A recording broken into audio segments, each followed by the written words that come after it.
hope you're getting the picture now. We're identifying the enemy so that we can stand firm.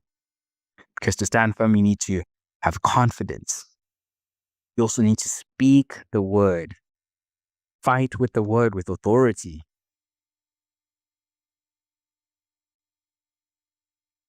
And speak truth.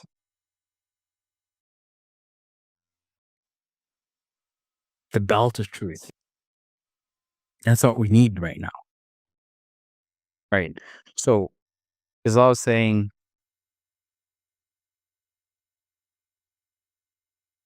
let's get into the journal. We'll make another video.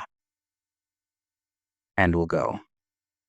Leave a comment if this makes sense. Let me know. Let me know if this is making sense.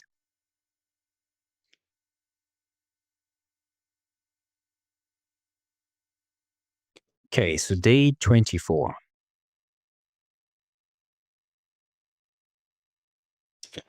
Therefore, put on the full armor of God, so that when the day of evil comes, you may be able to stand firm.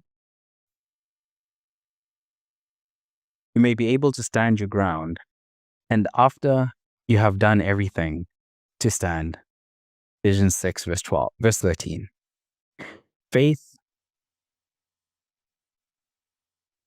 Faith doesn't always look like fighting. Sometimes it looks like standing. When you've prayed, obeyed, and surrendered, the next act of courage is simply not quitting. Standing firm doesn't mean doing nothing. It means refusing to bow to fear, fatigue, or doubt. You don't stand for victory. You stand from victory. There's a difference. You don't stand for victory. You stand from victory. Again, Christ defeated Satan, sin, and death. He already won. It is written, you already won. You already won. So we're not waiting to find out, like, okay, who's going to win? Okay, no, we know that he's already won. The title is already taken. The Son of God is seated at the right hand of the Father.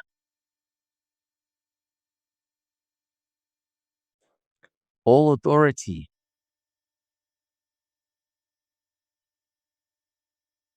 has been put under him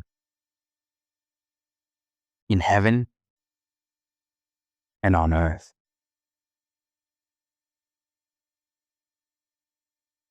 We're just waiting for the day now.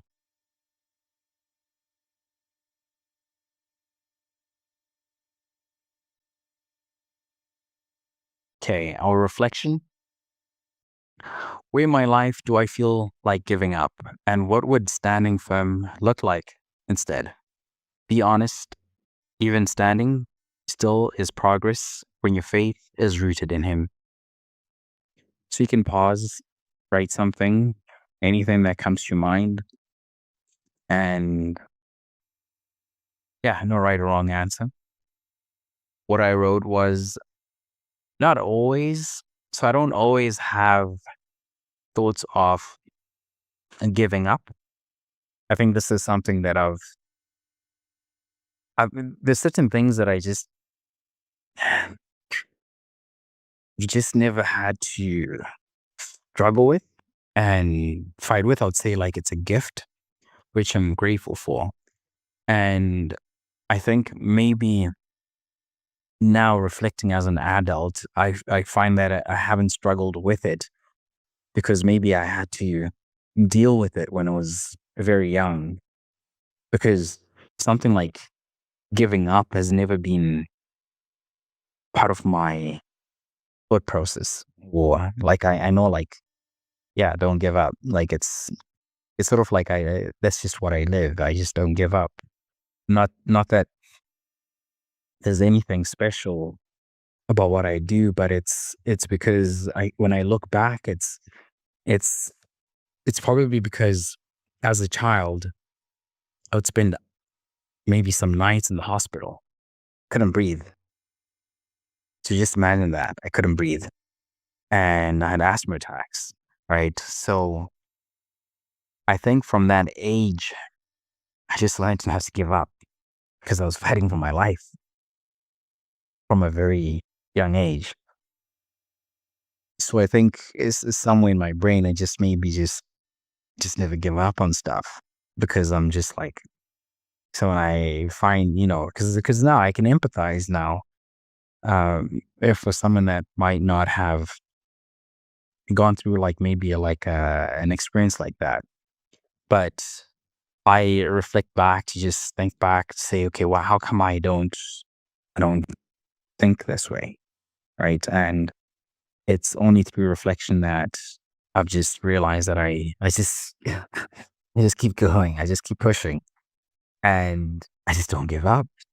And sometimes it's to my own detriment now, because sometimes it's like, okay, even when I'm working, I'm just working, and I don't stop sometimes because I'm just going. And I now know that I need to give myself some grace to actually slow down, rest, relax. And that's something that I've now consciously, as I've grown, I've had to rethink about it, rethink about what success looks like, rethink about what health looks like, about honoring God and just letting God do the work when I'm resting, take care of me and take care of everything else that I'm trying to work on. And just trust that there's enough time. Again, like there's enough time. And yeah, it's just a process. Like even words like procrastination. I tell you, before I came to Canada, I had no idea what that word was. Like I never grew up knowing what that word was. So it was a bit foreign to me hearing some of these words. Like procrastination? Like what is that? When people say like, oh, I procrastinate, I'm like, ha, what do you mean procrastinate? What do you mean procrastinate? So I was really shocked. Because I grew up in a traditional African household. So could you mean you're sitting down, you're chilling, like, no, I mean, like, sure, like you're studying. It's either you're in school, you're studying. Yeah, you might be with friends, family, but it was always active because you have either cousins, sisters, and just like there's always something going on every time, every day. There's always something. And you're always moving, you're always on the go all the time. So, like, the whole culture of like sitting and just hanging out, like, maybe we would have like a movie night and that was it. On a Saturday, maybe not even a Saturday, maybe you're out with your friends and yeah, like you're playing sports, like your schedule's so packed. Like, so it's like you're procrastinating. Like you're actually looking for time, and then you're waking up at like 5 a.m., 6 a.m., 5 a.m., and you're on the go. Like you're preparing. School starting at like 7 a.m., for example. And then you're out of school, you're getting home like 5, 6, you're doing your homework, then you're eating supper, you're going back to bed.